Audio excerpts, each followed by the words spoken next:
What is going on to all my movie fans out there, and welcome back to my channel, Movie Files. Elliot back again with a brand new early movie review, and today we'll be breaking down the new Ridley Scott crime drama based on true events starring a killer cast. We're talking about House of Gucci, ladies and gentlemen, a movie I got the chance to check out early, and I'm really excited to let you all know what I thought about the film, but more importantly, is House of Gucci worth checking out? Well, I'm going to let you all know here in this spoiler-free review, but before we break it all down, do me a favor and check me out on all my other social media accounts. If you all are new to the channel, well, welcome to the community. Consider subscribing to the channel and hitting that notification bell. That way you can get the alert for when I drop new content. If you all enjoyed this spoiler-free movie review, well, make sure to like and share the review. It helps out the channel a lot, but I also appreciate all the support. And in those comments for all my movie fans, Lady Gaga fans, Adam Driver fans, Gucci fans out there, let me know if this is a film you are excited to check out. But more importantly, once you've seen it, what did you think about it? Let's talk about the pros, your thoughts on the direction, the story, the performances. Does this film have any chance to win any Oscars? Let's talk about the criticisms. Were you bored? Were you not invested by the story? Were you disappointed by the film? Let's talk about it all in the comments below. So going into House of Gucci, I'm not going to lie, I wasn't really checking for the trailers because, again, this is based on true events. I vaguely knew about the situation with the family, but I didn't know how we got to that point. So I wanted to kind of stay away from the trailers because I want to kind of go in blind, right? So the thing that really kind of honestly sold me on the movie, this cast is ridiculous. I mean, the supporting cast alone, Salma Hayek, Jeremy Irons, you have Al Pacino, Jared Leto, you're led by Lady Gaga, Adam Driver, directed by Ridley Scott. I'm a big fan of crime drama, true crime. Sign me up. What did I think about the film? Well, let's start off with my positives. I think this film is heavily thankful and reliant on these performances, even the smaller roles. I think of Jeremy Irons, who I'm a big fan of, who plays the father of Mauricio, played by Adam Driver, very critical part into his development. I think of Salma Hayek, who's also critical to Patrizia, played by Lady Gaga. Small roles, but memorable roles. But the thing that stood out to me, two performances in particular, well, four altogether, but the two performances that really surprised me, I know people aren't fans of this gentleman here, but Jared Leto, who does his own little method acting, he has either prosthetics, he has to give people weird things to get into the role.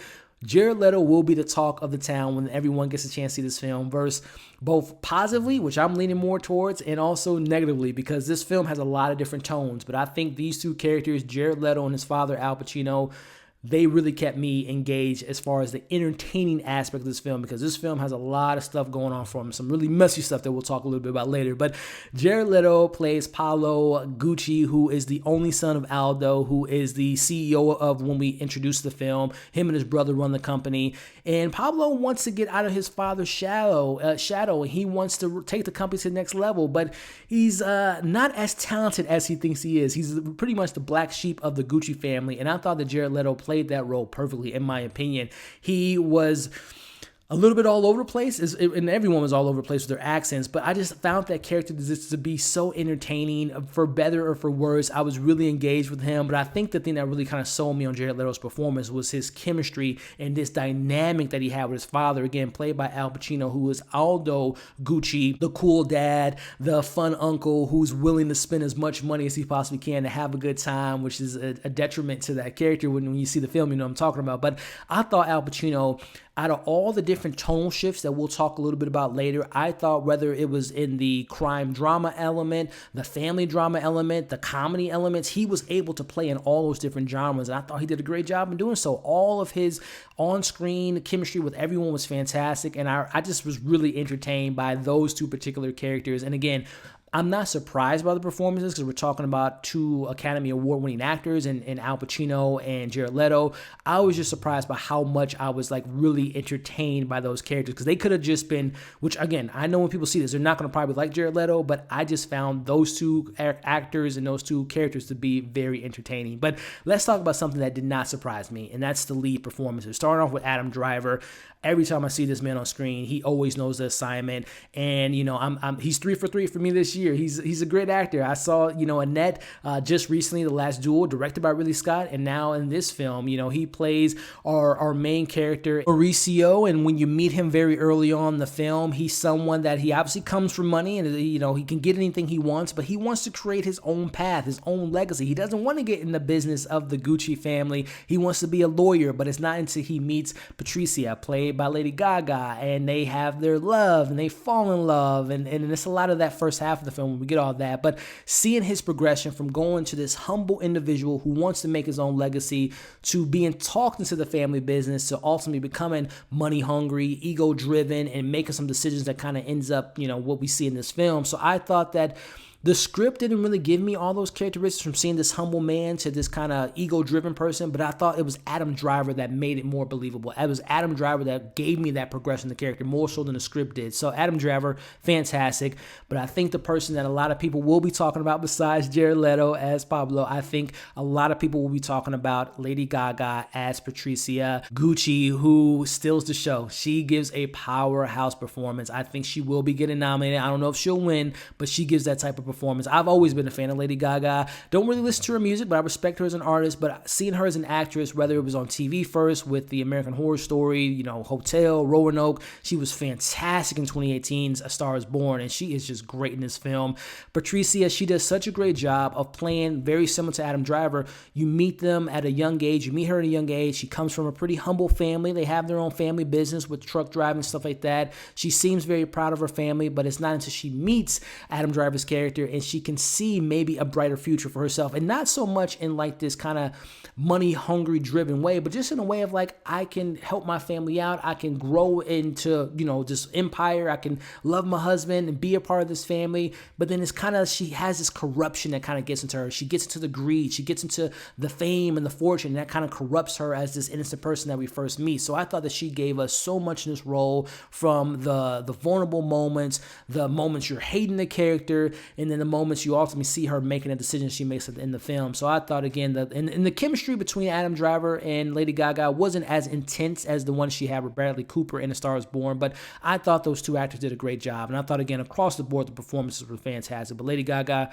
you might be having some nominations coming your way come next year. But I thought, again, performances were solid, or to say great in my opinion. And as far as the narrative and the story goes, I was really invested in this film for about the first two halves. I have to say the first two halves are the best parts of the film to me, and more so the first half, because it's when we get to develop the characters. We really kind of spend, and this film is long, so we do get to learn these characters, and I thought that the most growth and the most kind of like most informational stuff we get from them is in that first half. We see this young love, we see the family dynamics, we see the family starting to crack and starting to separate themselves, and Patrizia getting her hooks into Marciano, how she pulled him from the family. So I really thought that first half, all the family drama, was really the best parts of this movie, which unfortunately brings me to my criticism. There is a lot of tonal shifts in this film. Again, it's a crime drama based on true events, but I don't think, and I hate to say this because I'm a big fan of Ridley Scott, I don't think he was the best director for this film, ladies and gentlemen. He is someone, again, we know the sci-fi stuff he's great at with Alien, Blade Runner. He does the epic stuff with Gladiator. He's done a lot of crime dramas, and more recently, American Gangster, All the Money in the World, and true stories like The Last Duel. So he knows how to handle this genre, but for whatever reason, man, I don't think Ridley Scott had a grip on the story and the narrative and the character development. It was just a lot of messiness going on with the direction. Him as the director, the script wasn't all that kind of, narratively speaking, it wasn't all that interesting. This movie is about 2 hours and 40 minutes, and there was a lot of points I wanted to fall asleep, ladies and gentlemen. I hate to say it, because there are moments where, again, the first half, the family drama was really focused on. Once we get into the crime elements and get into the characters and the backstabbing and the kind of the over-the-topness, and again, the performances, I can't blame the performances, I just blame the direction. I blame the script from the messiness in the second and third act of this film. A production standpoint, I wasn't too impressed by the production. I mentioned, again, Ridley Scott has a great visual eye, but this film was very muted, which is so surprising because this is a Gucci family. This is a Gucci movie. I was expecting colors and some fire costumes. I thought the costumes were better in that film, but I thought the film just looked so muted and kind of dreaded in the tone in regards to how they were kind of presenting the film. The soundtrack, we're in the 80s. I was expecting this soundtrack to be fire, but it was moments where the soundtrack kind of fit the time period it was in, but a lot of times the musical cues and the score was just kind of like very lackadaisical. So from a production standpoint, I was not impressed at all. But more importantly, like I said, the biggest issue for me was Ridley Scott was not the director for this film. The script wasn't all that great. I know it's a true story, so you can't always divert. You can't always give us the most juiciest stuff and go to the Hollywood route. But I just found that the narrative was just kind of paint by numbers. Very, again, I don't want to use the word predictable because it is based on true events, but I thought that the film just didn't have enough oomph in the script to kind of really keep me engaged in this almost 2-hour and 45-minute film. So before I give you all my overall thoughts and my score of the movie, if you haven't already, make sure to like the video, share the video, leave your thoughts in the comments, vote both positives, negatives. Let's talk about it in the comments. Overall, I gotta say House of Gucci has some incredible performances led by Lady Gaga, Adam Driver, two surprise characters with Al Pacino and Jared Leto, and across the board, I was really impressed by the performances, but unfortunately, they did not have the right director directing them in this film. The script was lackadaisical, very messy at points, a very unsatisfying conclusion to the film, and it's really disappointing because I was really invested in the first two halves, but unfortunately, it didn't have that spunk that I was looking forward to. So overall, I'm going to give House of Gucci a 2.5 out of 5. And listen, I know for my Lady Gaga fans, Adam Driver fans, you're going to be impressed by the performances. You're going to get what you're wanting to look for in the film in regards to performances. But from a story standpoint, it was lackadaisical for me, but hey, that's just my thoughts. Let me know your thoughts once you see the film. Positives, negatives. Do we have any Oscar winnings? Were you disappointed like I was? Let's talk about it all in the comments below. If you stuck around to this point in the video, I appreciate every single one of you all. Before you leave, make sure to like, share, comment, subscribe to the channel, and hit that notification bell. That way you don't miss any of my future reviews. Hope you enjoyed this review. Hope you're staying safe. We'll catch you all in the next video. As you can see on the screen now, subscribe to my channel. Check out my other content. See you all in the next one.